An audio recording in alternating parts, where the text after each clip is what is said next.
Folks, I had a great question from a subscriber, and I think it's a very relevant question. It's from Letters from Hero, and I wonder, are you like a fan of Letters from Cleo? That used to be one of my favorite bands back in the 90s. Did a great version of I Want You to Want Me, a cover version of the old Cheap Trick song. Check that out, Letters from Cleo. But Letters from Hero says, we're talking about GoPro stuff, and he says, with the rise in picture and video quality of mobile photography, smartphones and action cameras, is it even necessary to buy a DSLR type camera anymore? I'm thinking about just buying another GoPro due to the versatility and convenience factor.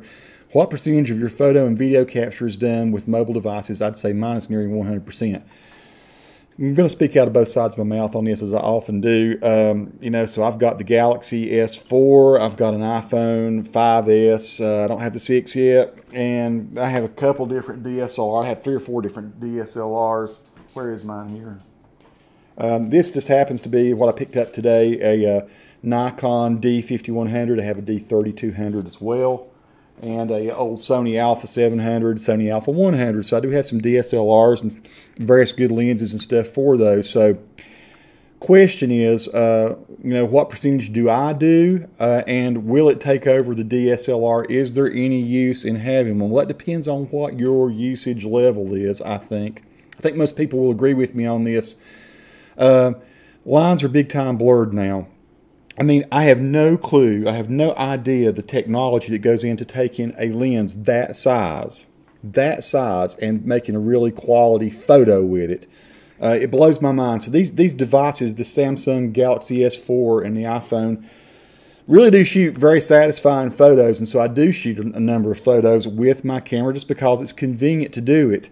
Now, I live in 2 worlds, though. I live in the social media world, which that's totally acceptable, and then I live in the professional world because I'm a professional graphic designer. I do print design, I do photography, I do videography, I do web design, and I do audio. I actually started out as an audio engineer a long time ago and worked in studios. So, that being said, when I'm going to go out and do a pro level thing, I still want this. I still want this because I want to be able to do this. I want to be able to change ISO settings. I want to be able to set my aperture. I want to be able to do a lot of different things, exposures. And, I like the fact I got a whole lot of glass here to work with, high quality glass. This is telephoto. I like to shoot with prime lenses as well. I like the clarity that I get with that. I like the fact that I can shoot in camera raw and do a whole lot of things with it. To my knowledge, none of these other cameras, maybe I'm wrong, maybe I've not delved deeply enough into my cameras, I don't think they shoot camera raw. Let's do something here, though. Let's pull in, since I've got my Snagit going here, let's pull in a little experiment that I did earlier tonight. I went out in my garden and I shot some video. The garden looks kind of ragtag, and I'll show you maybe a little bit of what I decided to do. I tried to stand in the same place and shoot pictures with all the devices, including the beloved GoPro Hero 3, which I love. And the Hero 3 I'm shooting this with is a Hero 3 Plus. That's what I'm shooting with now. That's what I shot with out there. This is just a standard Hero 3 Black, one of the older ones. So what were the results? Let's take a peep. Let's start with the iPhone 5S, and let's look at an image here. And I held the camera upside down by mistake, but I think Photoshop automatically will alleviate that, and it does. So what you see here is a 4:3 image. Let's see how big the image size is with this. Image size 3264 by 2448. Now immediately you'd say, Tony, are you being fair here because you're getting ready to compare apples to oranges? You're looking at like a 16, 18 megapixel Nikon versus a 10 pixel, 12 pixel, 8 pixel type camera out of the phone. Well, we are going to be fair because we're going to look at pixels, actual pixels. We're not going to look at the size of the image. Of course, a DSLR can blow it away if they can shoot 24 or 32 megapixel image, right? But if we go into Photoshop here and we hit 100% up top up here, see, then we're actually looking at the pixels. And we can judge pixels. A pixel is a pixel is a pixel, but the quality of what it picks up at that pixel, actual pixel level, is where you actually judge the quality of the optics. So I'm looking here and I'm seeing, you can see some JPEG compression. You see all this little kind of spottiness, mottled type stuff in the sky.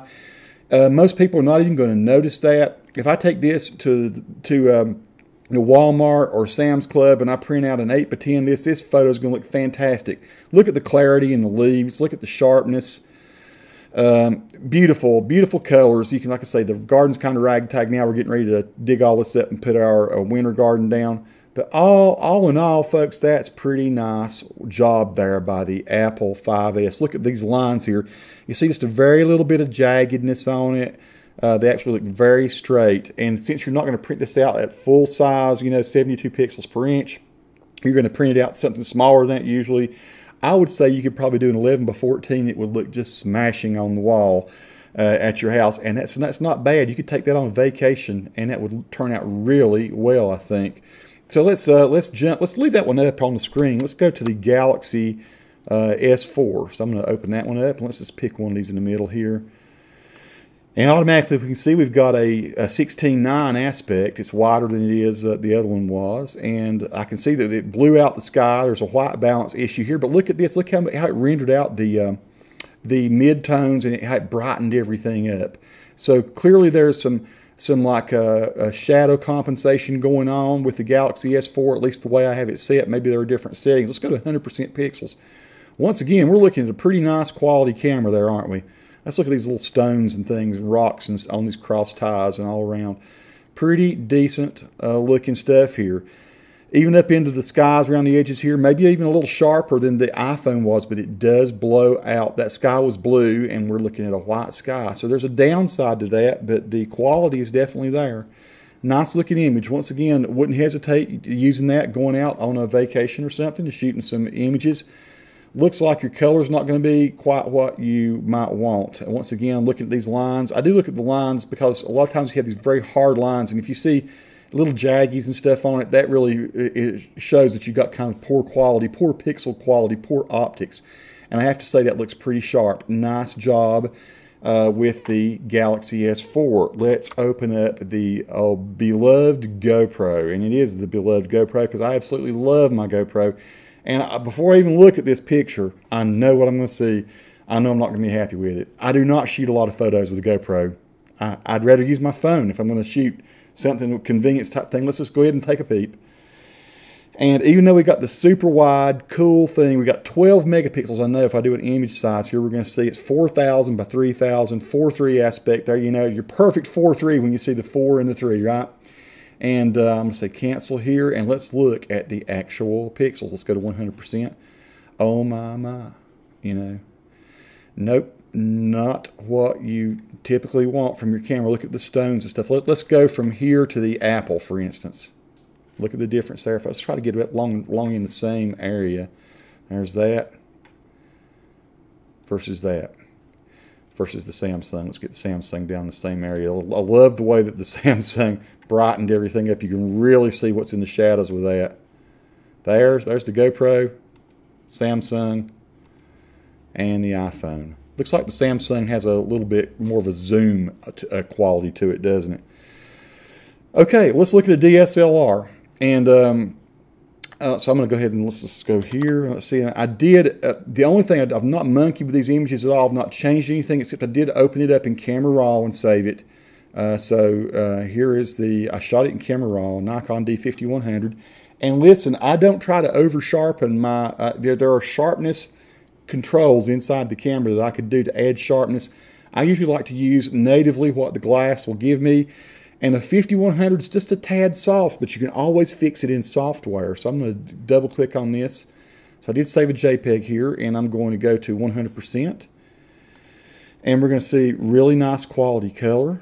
Everything looks good, good quality pixels. No jaggies at all on the lines over here. I handheld all these, didn't put them on tripod or nothing, because I know out in the real world you're going to be, not putting things on a tripod. Usually going to be shooting it with hand. Let's do a comparison here. There's the iPhone, not terrible. Let's look at the Samsung, pretty good. Once again, let's go to this one. Just really rich color, and there's a lot of room for color adjustment with this. Look up here in the sky. Zero pixelization, zero modeledness. That's what we had in the iPhone image up here. Let's look at the iPhone top up here in the sky again. So look at the kind of gnarliness up here in the sky, and let's look over here at at what we get with the Nikon. Now, if I want to sharpen this up, since I do shoot just a little soft, then I usually just go to filter and I go to sharpen and unsharp mask. And the Tony Glenn way of unsharp masking is to usually go about, usually about 80% and about 1.5 pixels. I generally don't go over that. And so if you turn it off here, turn the preview off, you can see it's soft. And then it's sharp, or sharper. Of course you can go up, you can artificially sharpen a lot, but usually with the Nikon cameras, I like to go about 1.5 pixels, and it usually looks pretty good. I'm gonna hit cancel. So, in summation, my opinion is, if you're going to get serious about doing something with the photography, if you want to be able to really work after the fact with it, if you want to be able to blow it up to the size of a truck or a billboard, which is what I do a lot. I do a lot of trade show graphics and stuff like that. Then you're going to want to have a good DSLR. And for most everything else nowadays, I think one of these cameras are just fine. I would love to see what the iPhone 6 is doing now. I think what's going to happen is we're going to see those little point and shoots that you used to get, the little cute ones that you'd buy and carry around. Women would carry on their purse, or men would carry in their shirt pocket. I think we're going to see fewer and fewer of those.